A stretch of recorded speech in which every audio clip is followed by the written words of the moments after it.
সকলকে স্বাগতম নতুন একটি ভিডিওতে। তো আজকে হচ্ছে আমাদের এসইও কোর্সের 13তম পর্ব এবং আমরা এসইও কোর্সে খুবই গুরুত্বপূর্ণ একটি অংশ অনপেজ এসইওতে ছিলাম। তো আজকে হচ্ছে অনপেজ এসইও 3য় পর্ব। তো আমরা গত পর্বে অনপেজ এসইওর ইউজড এসইও প্লাগইনটি সম্পর্কে জেনেছি এবং সেটার বেসিক কিছু সেটআপ করার চেষ্টা করেছিলাম এবং সেই সম্পর্কে বিস্তারিত ভিডিও আমরা নেক্সটে আরো ভিডিওতে করার চেষ্টা করব। তো আজকে আমরা মূলত আরো একটি গুরুত্বপূর্ণ কাজ করব, সেটা হচ্ছে গুগল সার্চ কনসোলে আমাদের ওয়েবসাইটটিকে ভেরিফাই করব। তো আমাদের ওয়েবসাইটটি হচ্ছে এই যেটা দিয়ে আমরা কাজ করে যাচ্ছি এতদিন পর্যন্ত। তো আমরা এই ওয়েবসাইটটি এখন গুগল সার্চ কনসোলে সবার প্রথমে ভেরিফাই করব। তো এই জন্য সবার প্রথমে আমাদেরকে চলে যেতে হবে গুগলে। তো আমরা জাস্ট এখান থেকে গুগলে চলে যাচ্ছি। তো গুগলে যাওয়ার পর আমি এখানে জাস্ট সার্চ করব সার্চ কনসোল।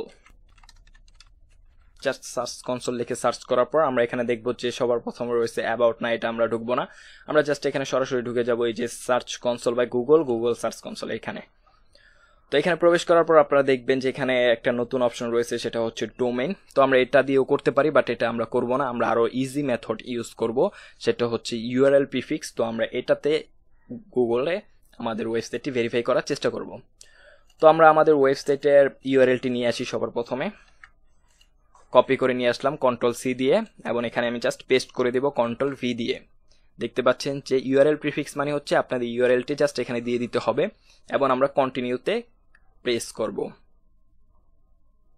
দেখতে পাচ্ছেন যে আমাদের কাজ হচ্ছে। তো এখানে বেশ কিছু অপশন আপনারা দেখতে পাচ্ছেন, এইচটিএমএল ফাইল, তারপরে এখানে আরো বেশ কিছু অপশন রয়েছে, এইচটিএমএল ট্যাগ, গুগল অ্যানালাইটিক্স, তারপরে Google tag manager, domain name provider, বিভিন্ন অপশনের মাধ্যমে আমরা কিন্তু ভেরিফাই করতে পারবো। তো আমরা সবচেয়ে ইজি মেথডটা দেখার চেষ্টা করব। এখানে আমার কাছে মনে হয় সবচেয়ে ইজি মেথড হচ্ছে এইচটিএমএল ট্যাগ যে অপশনটা, এটা। তো এই জন্য আমরা জাস্ট এইখানে ক্লিক করব এবং আপনারা দেখতে পাচ্ছেন যে আমাদের এইচটিএমএল এর যে ট্যাগটা রয়েছে সেটা কিন্তু এখানে দেওয়া রয়েছে।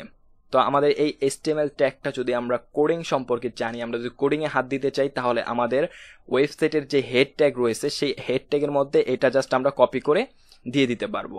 তাহলে কিন্তু আমাদের ভেরিফাই হয়ে যাবে। এখানে জাস্ট এখানে ভেরিফাইতে ক্লিক করলে হয়ে যাবে।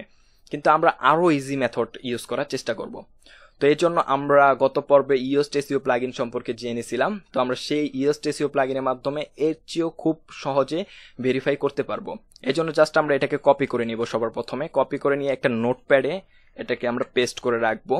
জাস্ট এইভাবে রাখবো। রাখার পর আমাদের ওয়েবসাইটে চলে যাব। ওয়েবসাইট থেকে ওয়েবসাইটের ড্যাশবোর্ড, তারপর আমরা ওপেন করব প্লাগইন। তো ইনস্টলেড প্লাগইনস, এইখান থেকে এখানে না, আমি একটু ভুল করেছি। তো আমরা এখান থেকে এসইও থেকে এই জেনারেল এখানে ক্লিক করব। তো আপনার এখানে এসইও যদি ইউজড এসইও প্লাগইনটি আপনাদের ইনস্টল করা থাকে তাহলে অবশ্যই এই এসইও অপশনটি এখানে চলে আসবে। এই জেনারেল থেকে আপনারা যাবেন ওয়েবমাস্টার টুলস নামে একটি অপশন দেখতে পাবেন এখানে, ড্যাশবোর্ড, ফিচার্স এবং ওয়েবমাস্টার টুলস। তো আমরা এই ওয়েবমাস্টার টুলসে ক্লিক করব এবং আপনারা এখানে দেখতে পাবেন যে বাইদু, বিং, গুগল এবং ইয়েন্ডেক্সের ভেরিফিকেশনের একটা অপশন কিন্তু এখানে দেওয়া রয়েছে। তো এখানে এগুলো হচ্ছে এক একটি সার্চ ইঞ্জিন, তবে গুগল হচ্ছে সবচেয়ে জনপ্রিয় এবং আমরা গুগলকে দেখাবো, বাকিগুলোও আপনারা করে নিতে পারবেন চাইলে। তবে সাধারণত গুগল কেন্দ্রিক যদি আপনারা অপটিমাইজ করেন তাহলেই আসলে হয়ে যায়। এখানে এগুলোর জন্য আলাদাভাবে ভেরিফাই করার বা আলাদাভাবে কাজ করার দরকার হয় না। তো আপনারা চাইলে করে ফেলতে পারবেন। এই গুগলের মতনই সেম কাজগুলো করতে হবে। তো আমরা যে এখানে কপি করে এনেছিলাম এই যে কন্টেন্ট লেখা রয়েছে এখানে, যে আপনারা দেখতে পাচ্ছেন কন্টেন্টের পর যে ডাবল কোটেশন দিয়ে একটি কোড লেখা রয়েছে, এই কোডটি আমরা জাস্ট এখান থেকে খুবই সতর্কতার সহিত এখান থেকে কন্ট্রোল-সি দিয়ে বা এখান থেকে যে কোনোভাবে কপি করে নিব এবং এখানে এসে কন্ট্রোল-ভি দিয়ে পেস্ট করে দিব। পেস্ট করে দেওয়ার পর জাস্ট এখান থেকে সেভ চেঞ্জে ক্লিক করব এবং এখানে সেভ চেঞ্জে ক্লিক করার সাথে সাথে দেখবেন যে এখানে এটা কিন্তু সেভ হয়ে গিয়েছে। তো এখন আমরা জাস্ট এখান থেকে ভেরিফাইতে ক্লিক করব। দেখুন এখানে ভেরিফাইতে ক্লিক করলাম, দেখা যায় কি হয়। তো দেখতে পাচ্ছেন যে এটা কিন্তু ওনারশিপ ভেরিফাইড হয়ে গেছে। তো গো টু প্রপার্টিতে আমরা যদি ক্লিক করি তাহলে আমাদের প্রপার্টিতে আমরা চলে যেতে পারবো। তো এই হচ্ছে আমাদের সার্চ কনসোল। তো আমরা জাস্ট এখান থেকে এটা থাক, সমস্যা নেই, গট ইট, ওকে। তো এই হচ্ছে আমাদের সার্চ কনসোল ড্যাশবোর্ড। তো এখান থেকে আমরা আমাদের সাইটের বিভিন্ন পারফরমেন্স সম্পর্কে জানতে পারবো। যেমন এখানে রয়েছে পারফরমেন্স, কভারেজ, আরো বিভিন্ন অপশন কিন্তু এখানে থাকবে। এবং এছাড়াও এই দিকেও আমাদের অনেকগুলো অপশন রয়েছে যেগুলোর মাধ্যমে আমরা আমাদের ওয়েবসাইটে অনেক ইনফরমেশন কালেক্ট করতে পারবো এবং গুগলে আমাদের ওয়েবসাইটটির অবস্থান ঠিক কীরকম, সেখানে কি কি সমস্যা রয়েছে সব কিছু আমরা এখান থেকে জানতে পারবো খুব সহজে। তো এই জন্য আমাদের গুগল সার্চ কনসোলে ভেরিফাই করতে হবে। এছাড়াও আমরা আমাদের ওয়েবসাইটের সাইট ম্যাপটি এই গুগল সার্চ কনসোলের মাধ্যমে কিন্তু গুগলে ইন্ডেক্স করতে পারবো। তো সেইটাও এখানে দেখাবো। আমরা ভবিষ্যতে আরও যখন এই বিষয়ে ভিডিও আনবো তখন অবশ্যই আপনাদের এই গুগল সার্চ কনসোল সম্পর্কে বিস্তারিত জানানো হবে।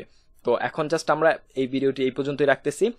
তো আপনারা এই পর্যন্ত করে ফেলবেন এবং গুগল সার্চ কনসোলে ভেরিফাই করে ফেলবেন। তো আশা করি ভিডিওটি ভালো লেগেছে। ধন্যবাদ সকলকে পুরো ভিডিওটি দেখার জন্য।